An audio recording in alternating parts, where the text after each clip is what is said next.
We have also seen that diabetic foot is also seeing an increased incidence, and in Tamil Nadu also it is becoming a major concern. What are the reasons behind that? Uh, when you look at the number of patients with diabetes, almost like 11% of people living in urban cities have diabetes, and almost like 30% of those with diabetes have something called as a neuropathy. Like diabetes affects your eyes, your heart, kidneys, it also affects the nerves. So that's a complication of diabetes. So when it affects the nerves, the patient does not feel any sensation on the feet.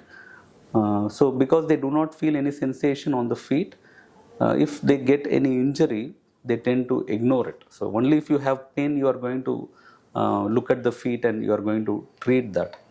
And one important thing that we come across is a habit of walking barefoot both indoor and outdoor. Most of us tend not to use any footwear when we walk inside our houses. Right. And most of the injuries which we come across, almost like 80 to 90% of the injuries that we come across happens inside our homes.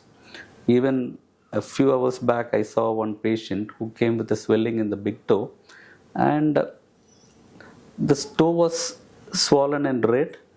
And when we just looked at it, there was a piece of glass within the toe. The patient was blissfully uh, moving around without even knowing that there a piece of glass has stuck into that toe. So if neglected, so that is going to worsen, get infected, and cause a major event. So the habits like walking barefoot. And another thing which we come across is even inside the houses, there are areas where there is a lot of exposure to sunlight. Sometimes we find people going to temple when the sun is at its peak.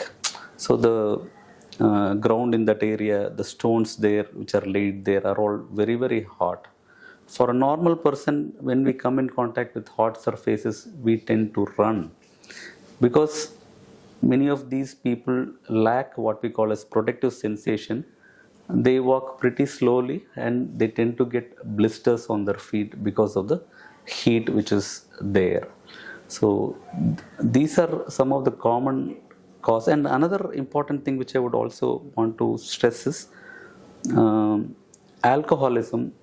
That habit also tends to increase the chances of neuropathy. So alcohol by itself can cause neuropathy. And smoking has another effect. It causes constriction of the blood vessels going to your feet. So all the nutrition tends to go through your blood vessels to reach the toes. So your toes are going to be the end organs of your body. So the nerves which supply these are the longest nerves in your body.